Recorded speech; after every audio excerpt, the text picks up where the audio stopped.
Chapter 6. Bate finds the palace beautiful. The big house did prove a palace beautiful, though it took some time for all to get in, and Bate found it very hard to pass the lions. Old Mr. Lawrence was the biggest one, but after he had called, said something funny or kind to each one of the girls, and talked over old times with their mother, nobody felt much afraid of him, except timid Bate. The other lion was the fact that they were poor and Laurie rich, for this made them shy of accepting favors which they could not return. But after a while, they found that he considered them the benefactors, and could not do enough to show how grateful he was for Mrs. March's motherly welcome, their cheerful society, and the comfort he took in that humble home of theirs.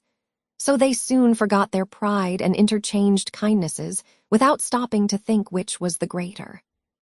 All sorts of pleasant things happened about that time, for the new friendship flourished like grass in spring. Everyone liked Laurie, and he privately informed his tutor that the Marches were regularly splendid girls. With the delightful enthusiasm of youth, they took the solitary boy into their midst and made much of him, and he found something very charming in the innocent companionship of these simple-hearted girls.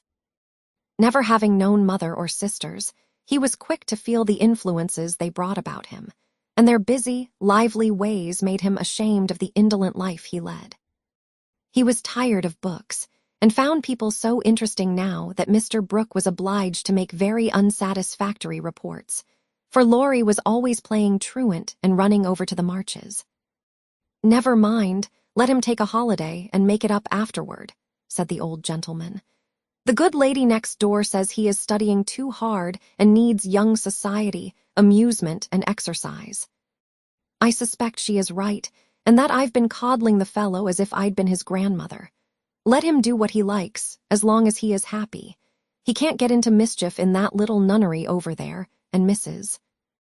March is doing more for him than we can." What good times they had, to be sure.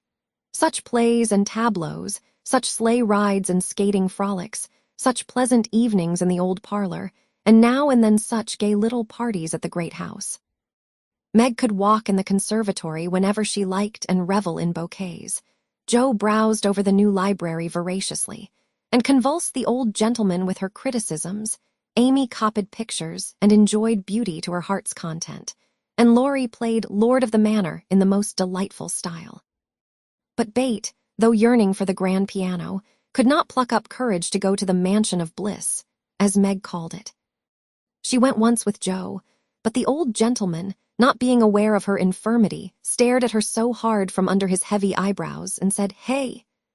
so loud that he frightened her so much her feet chattered on the floor. She never told her mother, and she ran away, declaring she would never go there any more, not even for the dear piano. No persuasions or enticements could overcome her fear, till, the fact coming to Mr. Lawrence's ear in some mysterious way, he set about mending matters.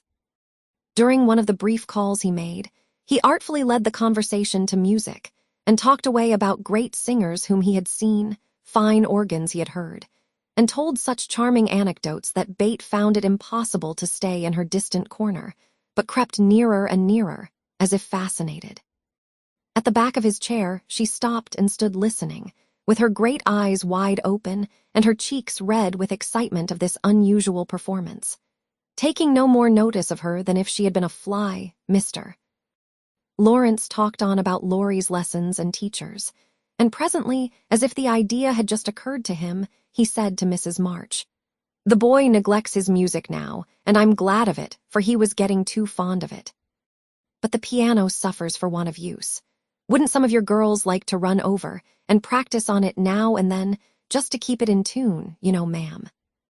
Bate took a step forward and pressed her hands tightly together to keep from clapping them, for this was an irresistible temptation, and the thought of practicing on that splendid instrument quite took her breath away.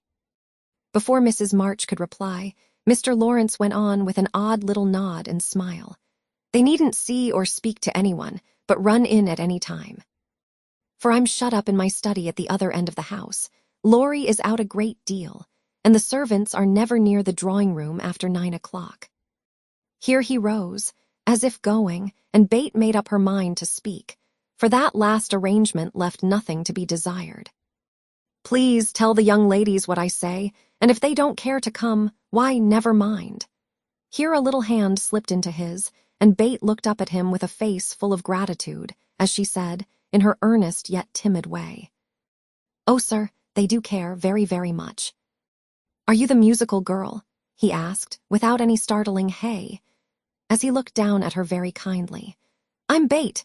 I love it dearly, and I'll come if you are quite sure nobody will hear me and be disturbed," she added, fearing to be rude and trembling at her own boldness as she spoke. "Not a soul, my dear.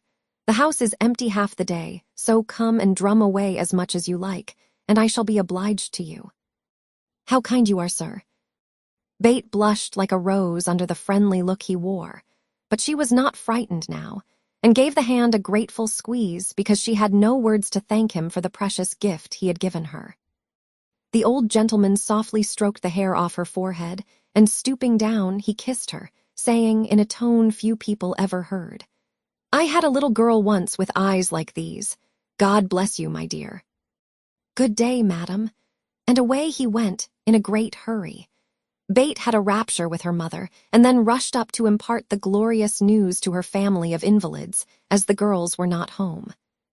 How blithely she sang that evening, and how they all laughed at her because she woke Amy in the night by playing the piano on her face in her sleep.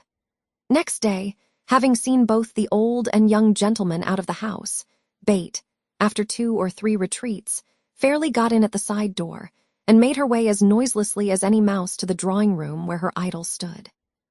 Quite by accident, of course, some pretty, easy music lay on the piano, and with trembling fingers and frequent stops to listen and look about, Bate at last touched the great instrument, and straightway forgot her fear, herself, and everything else but the unspeakable delight which the music gave her, for it was like the voice of a beloved friend.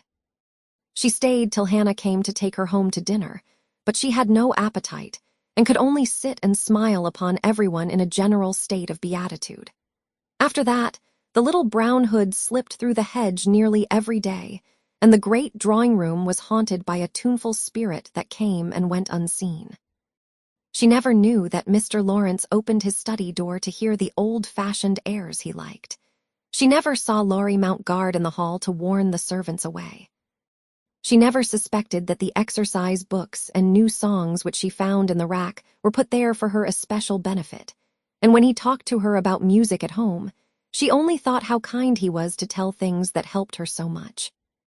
So she enjoyed herself heartily, and found, what isn't always the case, that her granted wish was all she had hoped. Perhaps it was because she was so grateful for this blessing that a greater was given her. At any rate, she deserved both. "Mother, I'm going to work Mr. Lawrence a pair of slippers. He is so kind to me, I must thank him, and I don't know any other way." "Can I do it?" asked Bate, a few weeks after that eventful call of his. "Yes, dear. It will please him very much and be a nice way of thanking him. The girls will help you about them, and I will pay for the making up," replied Mrs. March, who took peculiar pleasure in granting Bate's requests because she so seldom asked anything for herself. After many serious discussions with Meg and Joe, the pattern was chosen, the materials bought, and the slippers begun. A cluster of grave yet cheerful pansies on a deeper purple ground was pronounced very appropriate and pretty, and Bate worked away early and late, with occasional lifts over hard parts. She was a nimble little needlewoman, and they were finished before anyone got tired of them. Then she wrote a short, simple note, and with Laurie's help, got them smuggled onto the study table one morning before the old gentleman was up.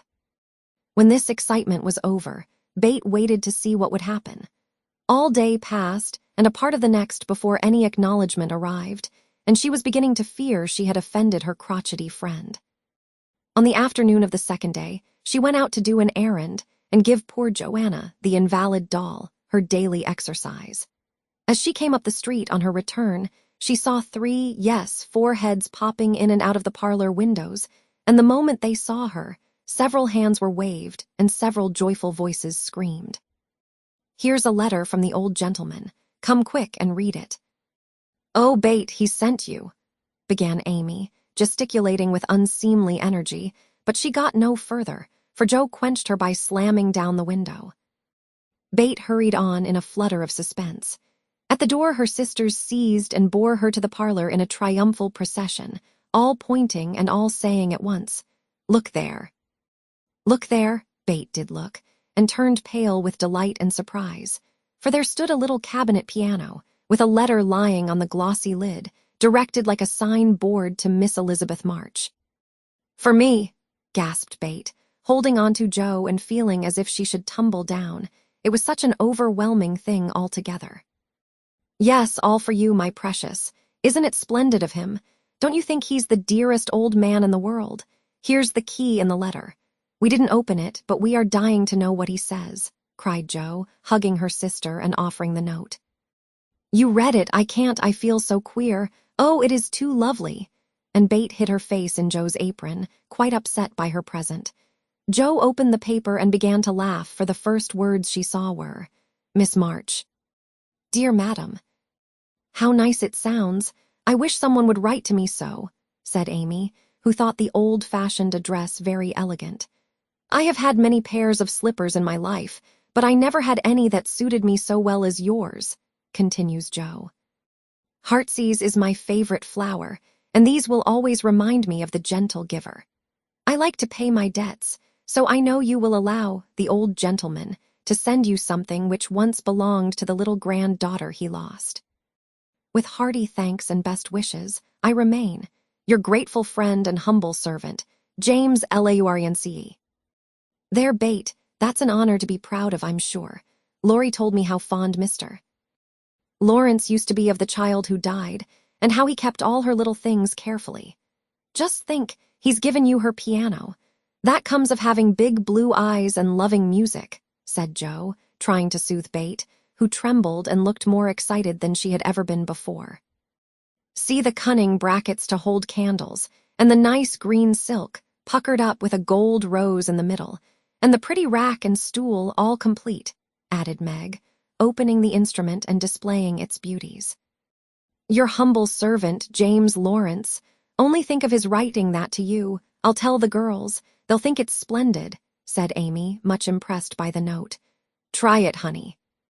"Let's hear the sound of the baby peony," said Hannah, who always took a share in the family joys and sorrows. So Bate tried it, and everyone pronounced it the most remarkable piano ever heard. It had evidently been newly tuned and put in apple pie order, but perfect as it was, I think the real charm lay in the happiest of all happy faces which leaned over it, as Bate lovingly touched the beautiful black and white keys and pressed the bright pedals. "You'll have to go and thank him," said Joe, by way of a joke, for the idea of the child's really going never entered her head. "Yes, I mean to. I guess I'll go now before I get frightened thinking about it." And to the utter amazement of the assembled family, Bate walked deliberately down the garden, through the hedge, and in at the Lawrences' door. "Well, I wish I may die if it ain't the queerest thing I ever see. The peony has turned her head. She'd never have gone in her right mind," cried Hannah, staring after her, while the girls were rendered quite speechless by the miracle. They would have been still more amazed if they had seen what Bate did afterward. If you will believe me, she went and knocked at the study door before she gave herself time to think, and when a gruff voice called out, "Come in," she did go in, right up to Mr. Lawrence, who looked quite taken aback, and held out her hand, saying, with only a small quaver in her voice, "I came to thank you, sir, for—" But she didn't finish, for he looked so friendly that she forgot her speech, and only remembering that he had lost the little girl he loved, she put both arms round his neck and kissed him. If the roof of the house had suddenly flown off, the old gentleman wouldn't have been more astonished. But he liked it. Oh dear, yes, he liked it amazingly, and was so touched and pleased by that confiding little kiss that all his crustiness vanished, and he just set her on his knee and laid his wrinkled cheek against her rosy one, feeling as if he had got his own little granddaughter back again.